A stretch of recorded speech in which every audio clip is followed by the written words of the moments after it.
What does a character with 20 constitution look like? Are we talking about Juggernaut levels of toughness?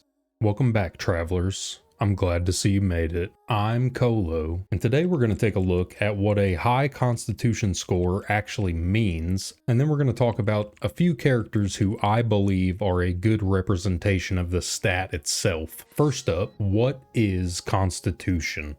Constitution is one of the 6 ability scores in Dungeons & Dragons, Baldur's Gate 3, and honestly any game that has stat points you can allocate usually has some variation of this stat. In almost every game, putting points into this stat will increase your maximum health, but in some games, like Dungeons & Dragons and Baldur's Gate 3, Constitution is also valuable for multiple other reasons. As the main stat that measures endurance, stamina, resistance to poison and disease, pain tolerance, maximum health, your ability to maintain concentration on tasks, and just overall toughness. This is definitely a stat that every character is going to want at least some investment into, and most people are going to focus on this as one of their main stats that they're investing into.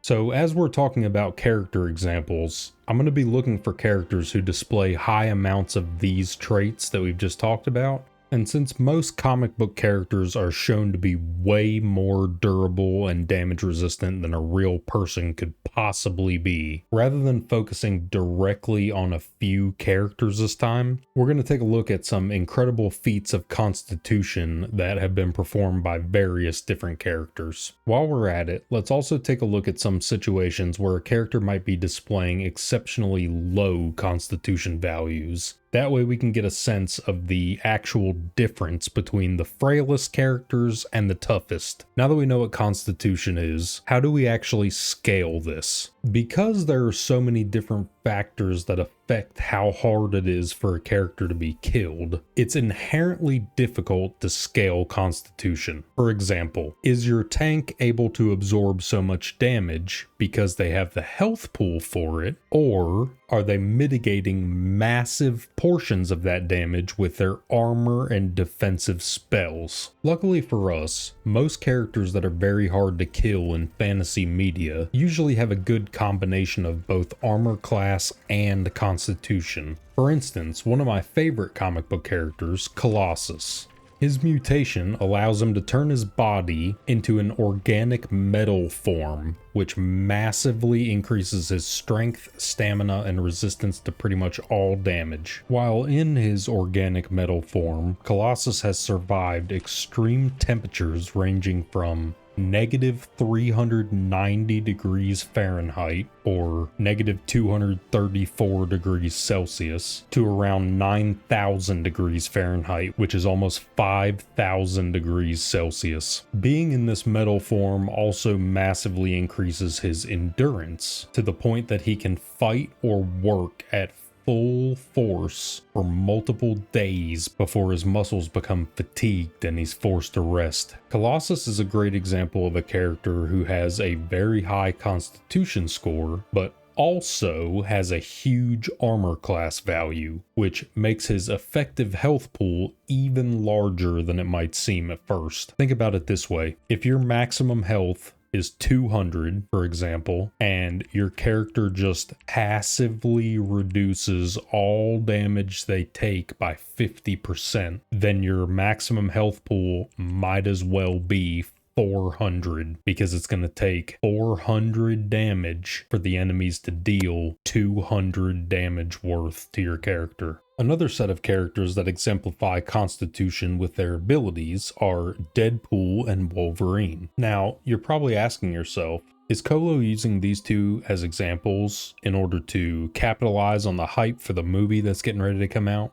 Yes, but also I'm including them because they are perfect examples. Both of these guys are basically immune to poisons and diseases of all kinds due to their insane healing factor. They essentially have an automatically guaranteed constitution save against any types of foreign substances, which also makes them nearly immune to the effects of drugs and alcohol. Besides the fact that Wolverine's skeleton is covered in adamantium and therefore is basically indestructible, neither one of these guys is especially damage resistant. They both often sustain massive injuries in their fights, with their healing abilities working overtime to stitch their grievous wounds and keep them in the fight. These guys are not tanks because they have exceptionally high AC values like Colossus does, but because of their own self-healing, they are still incredibly tanky. Now, to further explain the difference between AC and Constitution, I want to highlight a character who I would actually consider to have a very high AC rating, but not a very high Constitution rating: Nightcrawler.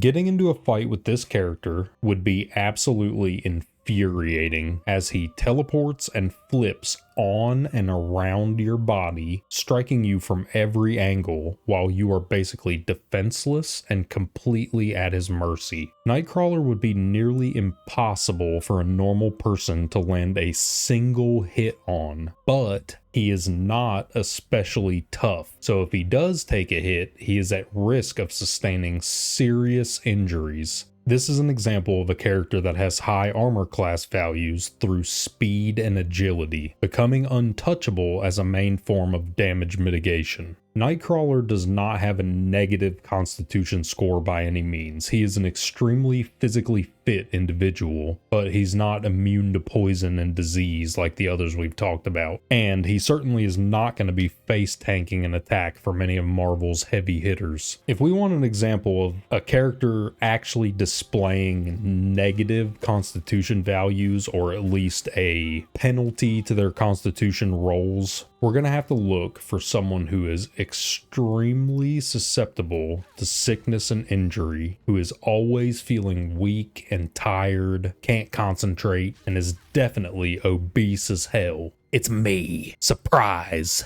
No, actually, Whitebeard from One Piece is the character we're going to be talking about. This guy is another crazy example because at the time of his death, he was still considered to be the most dangerous man in the world. His powers were so outrageously OP that pretty much everyone was terrified to challenge him, with the exception of a very tiny group of other heavy hitters. The reason that I've brought up Whitebeard in order to show off negative constitution values is that towards the end of his life, he was in such bad condition that he basically just sat around on his ship breathing supplied oxygen out of a tank and drinking. At the end, he caused a huge amount of destruction in an attempt to save one of his sons, and unfortunately he fell in the attempt. Now, while he's definitely showing a penalty to his constitution rolls, Whitebeard must also have maximum health bonuses from other sources, possibly including the fact that he's so big that could be contributing to his increased health pool. But even though this dude's in terrible actual health, it's going to take quite a bit of damage to bring him down, and it does. And also he dies standing, which is pretty sweet. Let's take a look at one more example of a character that has a massive amount of constitution penalties stapled onto their dice rolls. I'm willing to bet that every single person watching this video knows who this is. As Anakin Skywalker, he probably had much higher than average constitution values, but after he was chopped and flambéed by Obi-Wan, he basically has to spend the rest of his days bolted into a walking life support suit. And just like Whitebeard before, Darth Vader is still a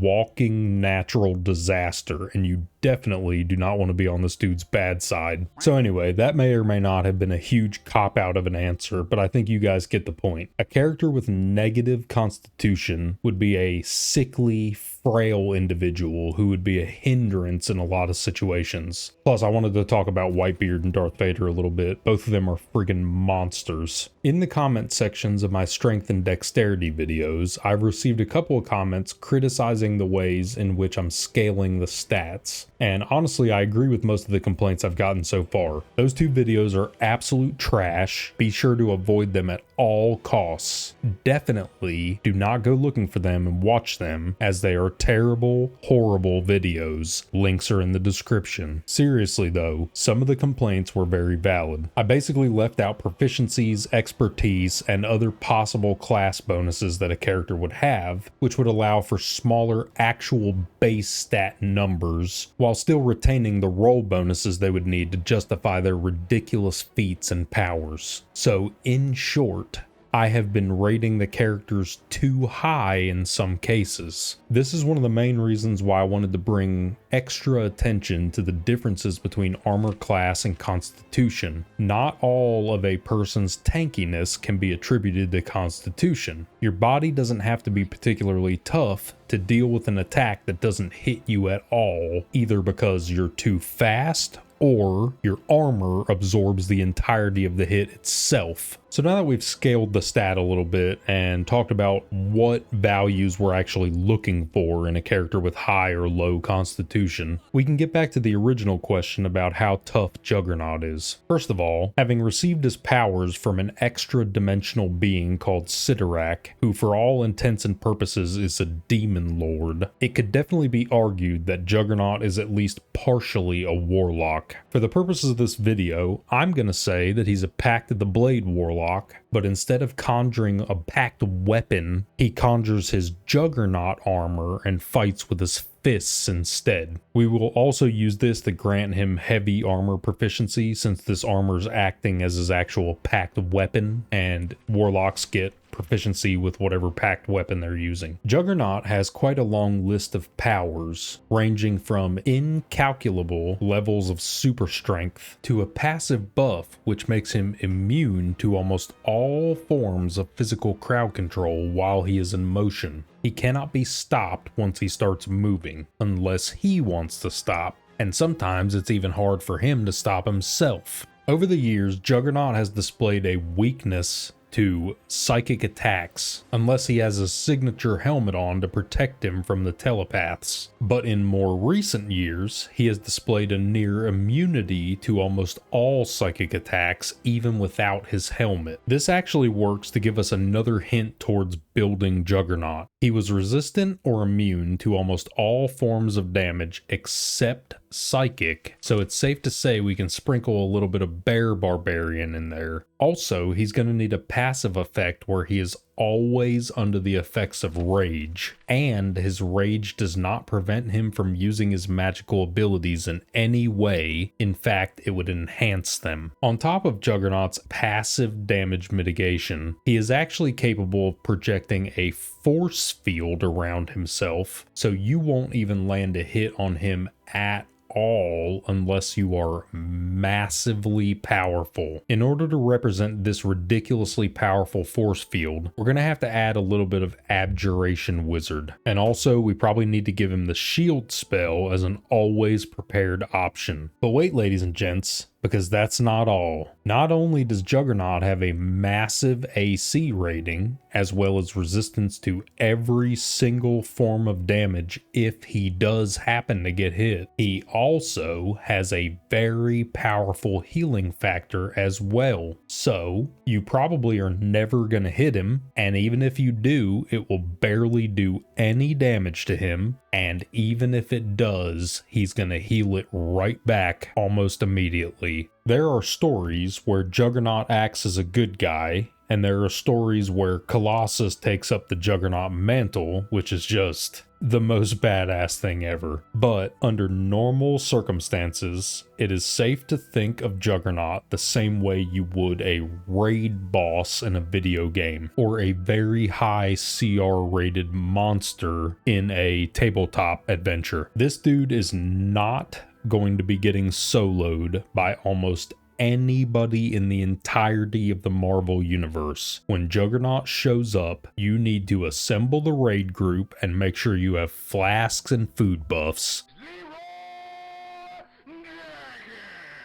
He is not messing around, and he's so dangerous and resilient that your odds of beating him without suffering huge losses are almost 0%. In order to represent this character without breaking the absolute limit of 30 in any stats, we're definitely going to need to set his constitution at 30. And then we're going to start stacking bonuses on top of that. Juggernaut's health pool would be absolutely massive, so we're going to assume that he has the tough feat. His automatic damage mitigation could be replicated with the heavy armor master feat. He's definitely going to need automatic advantage and expertise in all strength and constitution related checks and saves, and we already discussed his packed armor and the arcane ward from Abjuration Wizard, as well as the Bear Barbarian mitigation. I actually think Abjuration Wizard's arcane ward fits perfectly for this, because having 10 stacks of arcane ward can potentially protect you from way more damage than you're probably imagining. It would protect you from 10 damage on the first hit, 9 damage on the second hit, 8 damage on the third hit, and so on. So you're talking about ridiculous amounts of damage mitigation once you start to get a arcane ward up to,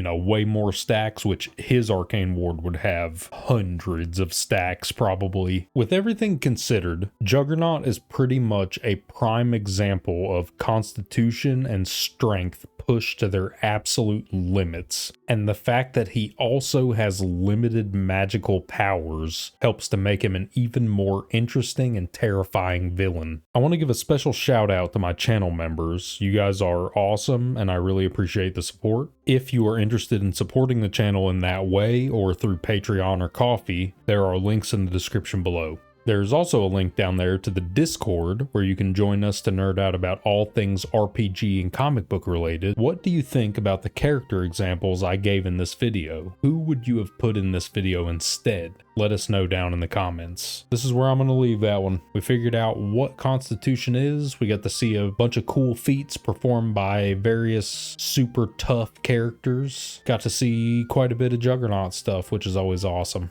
And as always, travelers, I am glad you got to see me. Do your best to stay alive out there. Until next time, see ya.